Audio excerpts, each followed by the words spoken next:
नमस्कार, वंदे मातरम। दोस्तों, स्वागत है आप सबका सैनिक पाठशाला में। आज के वीडियो के महत्वपूर्ण जानकारियों को लेकर आया हूं। दोस्तों आज मैं खुलासा करूंगा, आपको अगर OROP3 मिला भी है तो आपको कहीं गलत तो नहीं मिला, आपको आपका पीपीओ चेक करना चाहिए। बड़ा खुलासा है, आगे दिखाऊंगा, पीपीओ दिखा के समझाऊंगा कैसे आपने अपना पीपीओ चेक करना है। दोस्तों जी हाँ, इसी के साथ साथ ये वीडियो क्लिप देखिए। 2005 का रिटायरी हूँ, MSP नायक का पेंशन मिला है। ये एक ऐसे पेंशनर थे जो 2006 से पहले के रिटायरी थे, लेकिन इनका एसीपी एडजस्ट हो गया, इनका पेंशन में भी बढ़ोतरी हो गया। इसके बारे में भी आगे जानेंगे दोस्तों, आपको समझाऊंगा कि कैसे इनके पेंशन में बढ़ोतरी हुआ है। और साथ ही साथ दोस्तों एंट्री लेवल पे के बारे में भी आपको समझाऊंगा कि कैसे आज के डेट में भी एंट्री लेवल पे लागू होते हुए भी बहुत सारे पेंशनर्स को एंट्री लेवल पे नहीं मिला है, जबकि आर्मी हेडक्वार्टर ने इसको लेकर के रिकॉर्ड ऑफिसर्स को क्लियर इंस्ट्रक्शन दिया था कि कितनों को आपने एंट्री लेवल पे दिया, पेंशनर की बात हो रही है यहां पर, और कितनों को आपने पीपीओ जनरेट करवाया। पूरा डाटा आप तैयार रखें, हम आपका एनुअल इंस्पेक्शन में, टेक्निकल इंस्पेक्शन में इस चीज को चेक करेंगे। बड़ी बात है दोस्तों। और साथ ही साथ अगर आप ईसीएचएस या एफएमए दोनों नहीं ले रहे हैं तो आपने ईसीएचएस या एफएमए लेना है दोस्तों। और ऐसे में आपको क्या एफएमए का एरियर मिल पाएगा, और मिलेगा तो कैसे मिलेगा, उसके बारे में भी आज के इस वीडियो में जानकारी दूंगा। चलिए आज की वीडियो की ओर आगे बढ़ते हैं दोस्तों। सबसे पहली जानकारी, प्री 2006 के पेंशनर्स को अब धीरे धीरे न्याय मिलना शुरू, मगर यह अधूरा न्याय है। जी हां दोस्तों, 2006 से पुराने पेंशनर्स को, कुछ खास पीरियड के पेंशनर को, केवल 7 अगस्त 2003 से 31 दिसंबर 2005 के बीच के पेंशनर्स को एसीपी लागू है। 10 साल सर्विस पूरा होने पर नायक का, 20 साल पूरा होने पर हवलदार का, लेकिन उसके लिए कंडीशन ये है कि आपको प्रमोशन वाले क्राइटेरिया पूरे करने पड़ेंगे। तो ऐसे में बहुत सारे पेंशनर्स ने, जब ये जानकारी मिली उनको सैनिक पाठशाला की तरफ से, पहले ये जानकारियां नहीं मिलती थी, लेकिन जब सैनिक पाठशाला से जानकारी मिलने लगी तो पेंशनर्स ने कार्रवाई करना शुरू किया। अब धीरे धीरे उनको ये चीजें मिलने लगी हैं, लेकिन ये आधा अधूरा न्याय है दोस्तों। सबसे पहले तो एक पेंशनर को जो इसकी बढ़ोतरी मिली उसका एक छोटा सा वीडियो क्लिप देखिए। तो पेंशनर ने ये मैसेज दिया, देखिए, sir basic pension revised as per your guideline CP grams through before 21,425, now your basic pension has been revised at ₹22,151।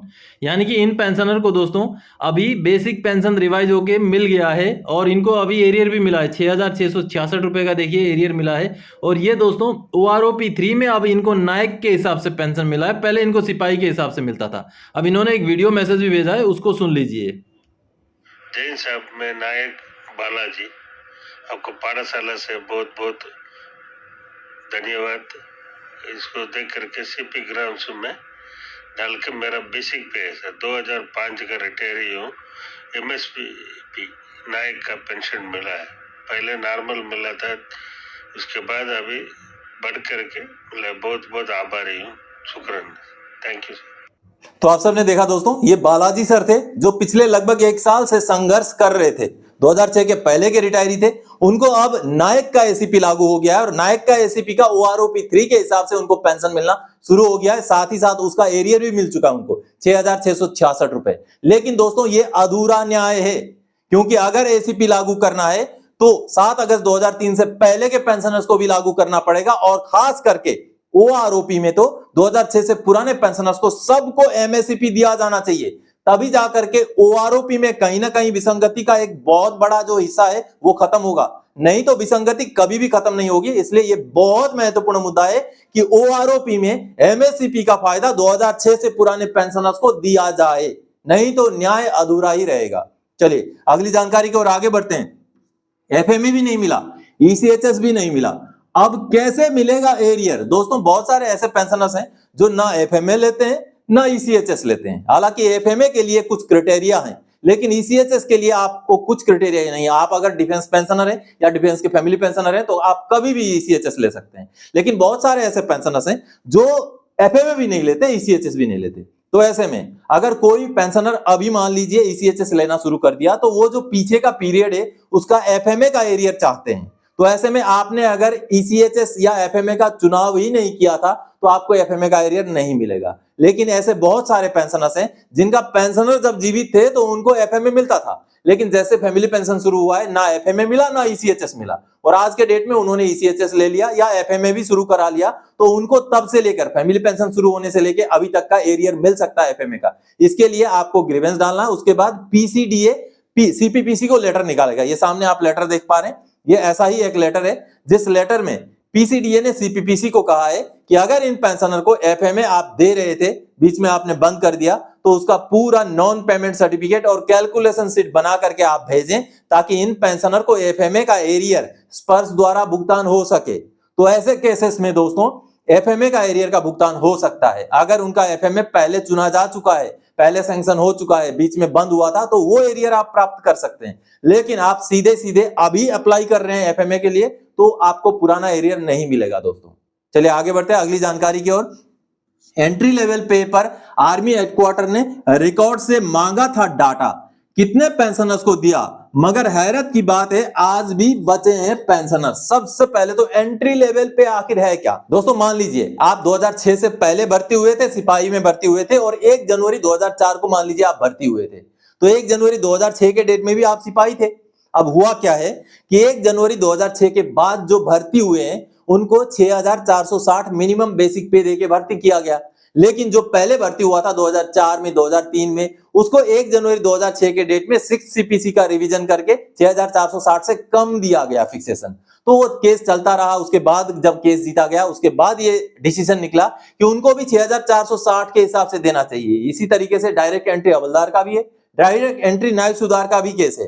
तो उनको जो भी 1 जनवरी 2006 से पहले के भर्ती थे, जो 1 जनवरी 2006 के डेट में उसी रैंक में थे जिस रैंक में भर्ती हुए थे, और उनका फिक्सेशन कम में हुआ था, तो उनको जो फायदा दिलाने के लिए एंट्री लेवल पे शुरू हुआ था। तो इसको लेकर के कुछ आर्मी हेडक्वार्टर के, कुछ डिफेंस मिनिस्ट्री के कुछ ऐसे लेटर्स हैं। उन लेटर्स को देख के समझाता हूं दोस्तों, दिखा के आपको समझाता हूं, और कैसे आज के डेट में भी बहुत सारे पेंशनर्स को नहीं मिला है एंट्री लेवल पे, लागू है लेकिन नहीं मिला है। और अब तो जो पीएओ है, पीएओ भी सीधे सीधे मना करने की कोशिश करता है, लेकिन आपने हार नहीं मानना। अगर आपको एंट्री लेवल पे लागू है तो आपको जद्दोजहद करना पड़ेगा, आपको एंट्री लेवल पे मिलेगा दोस्तों। तो चलिए मैं डॉक्यूमेंट दिखाता हूं दोस्तों। सबसे पहले एंट्री लेवल पे को समझने के लिए भारत सरकार का मिनिस्ट्री ऑफ डिफेंस का ये लेटर आपको समझना पड़ेगा, जो 25 मार्च 2021 का लेटर है। इसी लेटर के तहत सबसे पहले एंट्री लेवल पे को अप्रूवल दे दिया गया था, और ये एंट्री लेवल पे किनको लागू है ये यहाँ बताया गया था आर्मी, नेवी, एयरफोर्स के हिसाब से। इंडियन आर्मी में एजुकेशन इंस्ट्रक्टर या स्पोर्ट्समैन और सर्वेयर ऑटोमेटेड कार्टोग्राफर जो सीधे हवलदार रैंक में भर्ती होते हैं उनको लागू था एंट्री लेवल पे। उसके बाद रिलीजियस टीचर और कैटरिंग जैसी जो सीधे नायब सुधार रैंक में भर्ती होते हैं उनको लागू था एंट्री लेवल पे।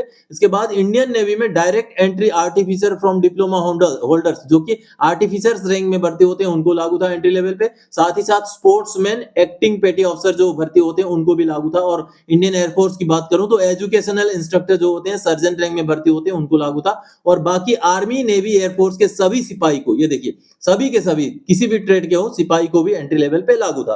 अब इस लेटर को निकालने के बाद आर्मी हेडक्वार्टर का एक अलग से लेटर निकलता है जिसमें कहीं ना कहीं रिकॉर्ड ऑफिस से रिपोर्ट एंड रिटर्न में भी मांगा जाता है कि कितने कितने पेंशनर को आपने लागू किया, उसका जानकारी हमें दे। अब देखिए ये 19 अप्रैल 2021 का लेटर है। इस लेटर में क्लियर किया गया है कि किसको किसको एंट्री लेवल पे में कितना कितना पेमेंट फिक्सेशन लागू था। ये देखिए टेबल, आप जिस टेबल में बताया गया है सिपाही अगर है तो किसी भी ट्रेड के सिपाही हो 6460 रुपए उनको एंट्री लेवल पे के हिसाब से फिक्सेशन लागू था। लेकिन बहुत सारों को फिक्सेशन 6250 दिया गया था। आज भी बहुत हैं जिनको एंट्री लेवल पे भी नहीं मिला है, 6250 ही उनका फिक्सेशन हुआ है। आगे मैं डॉक्यूमेंट भी दिखाऊंगा आपको। और देखिए हवलदार का फिक्सेशन होना था 8560 में, जिनका उससे कम में हुआ है। और जो सीधे सीधे नायब भर्ती हैं उनका 9300 में होना था, जिसमें उससे कम में जिनका भी हुआ है उन सभी को एंट्री लेवल पे लागू था। ये लेटर में क्लियरली लिखा हुआ है, ये आर्मी हेडक्वार्टर का लेटर है। ये देखिए, तो आर्मी हेडक्वार्टर का लेटर में ये चीजें क्लैरिफाई की गई हैं। अब यहाँ पर आर्मी हेडक्वार्टर के लेटर में और महत्वपूर्ण चीजें जो रिकॉर्ड ऑफिस से मांगा गया है, यहाँ पर आप देखिए जो ये टेबल है सी में ये जो लिखा हुआ है ये बहुत महत्वपूर्ण है। आप देखिए जिसमें रिकॉर्ड ऑफिस से कहा गया है a data bank at the affected any personal will be maintained at the in the excel sheet as per the following format. यानी कि एक डाटा बनाया जाएगा कि कितने कितने पेंशनर को आपने एंट्री लेवल पे दिया है, और ये चीजें जो है आपका टेक्निकल इंस्पेक्शन में चेक किया जाएगा। ये देखिए the above report will be put up to the inspecting officer during technical inspection. यानी कि जो रिकॉर्ड ऑफिसर्स का टेक्निकल इंस्पेक्शन होगा वहां पर इस चीज को चेक किया जाएगा। और क्या था, serial number, army number, rank, name, date of enrolment, date of discharge, उसके बाद एरियर अमाउंट, यानी कि कितना एरियर उनको पेमेंट किया गया है एंट्री लेवल पे के लिए, और रेमिटेड ऑन कितने तारीख को उनका जो है ये रेमिट किया गया, उनका जो है पैसा खाते में डाला गया। उसके बाद लास्ट पे चेंज्ड, क्या उनका लास्ट पेमेंट भी चेंज किया गया है एंट्री लेवल पे लागू होने के बाद, जब रिटायरमेंट वो हुए थे उस टाइम में क्या उनका बेसिक पे भी चेंज हुआ है, ये भी यहाँ जानकारी देना था, ये या नो में। उसके बाद एलपीसी इनिशिएटेड, यानी कि अगर लास्ट पे चेंज हुआ है तो एलपीसी इनिशिएट किया गया कि नहीं, लास्ट पेमेंट सर्टिफिकेट भेजा गया कि नहीं। आगे पीपीओ रिसीव्ड ऑन, अगर एलपीसी भेजा गया है तो उनका पीपीओ रिसीव्ड हुआ कि नहीं। ये पूरा डाटा शीट बना करके रिकॉर्ड ऑफिस ने रखना था, जिसमें से रखा होगा नहीं रखा होगा पता नहीं, लेकिन आज भी बहुत सारे पेंशनर हैं जिनको नहीं मिला हुआ है और उनको पीएओआर से गलत जवाब भी मिल रहा है। देखिए मैं आपको दिखाता हूं, डॉक्यूमेंट दिखा के समझाता हूं। चलिए दोस्तों, ये पीएओआर ने एक लेटर भेजा है रिकॉर्ड ऑफिस को, ये देखिए एविएशन रिकॉर्ड को उनके पीओआर ने भेजा है, अभी का दिसंबर 2024 का लेटर है, 1 महीना भी अभी नहीं हुए हैं। और ये लेटर है रिगार्डिंग एंट्री लेवल पे ऑफ सिपाही सोमेन जाना। ये देखिए सोमन जैना जी का ये है, ये सोमेन जैना जी को एंट्री लेवल पे लागू था, जिसके लिए उन्होंने क्लेम किया था। और पीओआर ने रिकॉर्ड ऑफिस को क्या जवाब दिया देखिए, with reference to your letter cited under reference, it is intimated that the basic pay in respect of above mentioned individual was correctly fixed in the system as on 1 January 2006 at rupees 6460 as per the applicable rules under 6 CPC guidelines and all the increments are correctly adjusted accordingly। यानी कि कहा गया है कि ये जो pensioner है सिपाही सोमेन जैना जी, उनको 6460 रुपए के हिसाब से ही 1 जनवरी 2006 से करेक्ट फिक्सेशन करके दिया गया है। आगे कहा गया फर्दर द बेसिक पे at the time of FS was, यानी कि एफएस यानी कि फाइनल सेटलमेंट यानी कि retirement, was correctly fixed at rupees 39,200 and the same is also adjusted reflected correctly in the PPO। यानी कि कहने का मतलब है, पीओआर का कहने का मतलब है कि जब ये रिटायर हुए थे तो उनका सही उनका बेसिक पे लेके पेंशन बनाया गया, और 1 जनवरी 2006 का जो उनका रिवीजन है वो 6460 में ही किया गया था।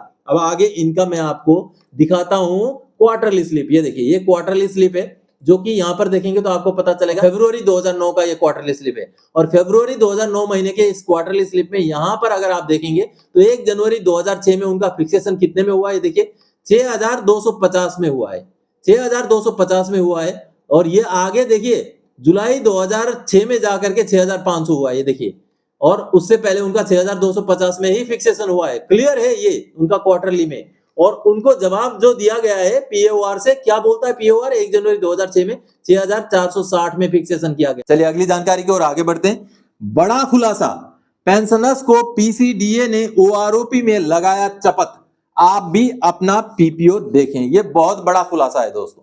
बेशक आपको ओआरओपी 2 मिला हो, ओआरओपी 3 मिला हो, लेकिन जो बात आज मैं बताने जा रहा हूं, पीपीओ दिखा के जो मैं आपको समझाने जा रहा हूं, बेहद ही संजीदा, बेहद ही महत्वपूर्ण मुद्दा है, जिसमें आपको भी आपका पीपीओ चेक करना जरूरी है। क्योंकि आपको पता है ओआरओपी 2 में हो, 3 में हो, कहीं कहीं लेंथ ऑफ सर्विस में 6-6 महीने के डिफरेंस में पेंशन में बहुत बड़ा अमाउंट का डिफरेंस है। क्योंकि हर 6 महीने में पेंशन का डिफरेंस है, खास करके ओआरओपी 3 के टेबल में तो ये देखा गया है।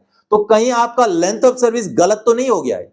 आपको मैं सबसे पहले एक पीपीओ दिखाता हूं, चलिए पीपीओ देखते हैं। दोस्तों ये पीपीओ देखिए, ये ओआरओपी 3 लागू होने के बाद का पीपीओ है। बेहद ही संजीदा और बेहद ही महत्वपूर्ण मुद्दा है। ये देखिए एक सिपाही रैंक के पेंशनर हैं जिनका पे ग्रुप ई लिखा हुआ है। हालांकि अब तो एक्स या वाई के अलावा तो कोई ग्रुप तो है नहीं, चलिए इसको सही करवा लेंगे पेंशनर। लेकिन महत्वपूर्ण बात क्या है, इनका लेंथ ऑफ सर्विस 16 साल 2 दिन है। देखिए 16 साल 2 दिन है, और 16 साल 2 दिन के हिसाब से इनका जो बेसिक पेंशन है, ये फैमिली पेंशनर है, ordinary family pension, normal rate में इनको फैमिली पेंशन मिलता है, जो अभी ओआरओपी 3 लागू करके 12,195 हो गया। ये देखिए विथ इफेक्ट फ्रॉम 1 जुलाई 2024, यानी कि 12,195 रुपया 16 साल लेंथ ऑफ सर्विस के हिसाब से सिपाही का ordinary family pension normal rate बिल्कुल करेक्ट है। लेकिन यहां पर बहुत बड़ी गड़बड़ी है। और ये देखिए यहां पर उनका डेट ऑफ एनरोलमेंट क्या है, 30 नवंबर 1972, और उनका डेट ऑफ डिस्चार्ज क्या है, 30 नवंबर 1989। अब ये जो डेट ऑफ एनरोलमेंट और डेट ऑफ रिटायरमेंट को अगर आप कैलकुलेट करेंगे तो इनका लेंथ ऑफ सर्विस कितना निकलता है, देखिए ये लेंथ ऑफ सर्विस इनका क्लियरली निकलता है 17 साल का, जबकि इनका नेट क्वालिफाइंग सर्विस कितना है, 16 साल दिखाया गया है पीपीओ में। तो ऐसा न जाने कितने पेंशनर के साथ हुआ होगा दोस्तों।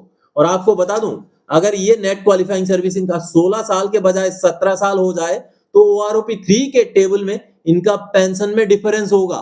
12,195 के बजाय इनको पेंशन मिलेगा 12,278। हालांकि थोड़ा सा ही बढ़ोतरी है, लेकिन बढ़ोतरी है। ऐसे न जाने कितने सारे पेंशनर्स के साथ हुआ होगा। तो आप सबने देखा दोस्तों, इन पेंशनर के साथ जैसा हुआ है, 16 साल लेंथ ऑफ सर्विस के हिसाब से उनको पेंशन मिल रहा है, जबकि उनका डेट ऑफ एनरोलमेंट और डेट ऑफ डिस्चार्ज क्लियर बोलता है कि उनका 17 साल का लेंथ ऑफ सर्विस है। कहीं आपके साथ भी तो ऐसा नहीं हुआ है? अगर ऐसा हुआ है तो आपको आपका एक्चुअल लेंथ ऑफ सर्विस के हिसाब से पेंशन लेने के लिए आपको कार्रवाई करना पड़ेगा। दोस्तों, जागरूक बने, तभी आपको आपका सही हक, सही पेंशन मिल पाएगा। अगर आप उम्र दराज वाले पेंशनर हैं, आपको समझ नहीं आता है, तो अपने बच्चों का मदद लीजिए ताकि आपका सही हक, आपका सही पेंशन आपको मिल सके। तो दोस्तों, आज के इस वीडियो में इन्हीं जानकारियों के साथ आया था। आगे और कोई जानकारी था आपसे सरोकार रखने वाला विषय लेकर मैं फिर से हाजिर हो जाऊंगा। तब तक के लिए जय हिंद दोस्तों।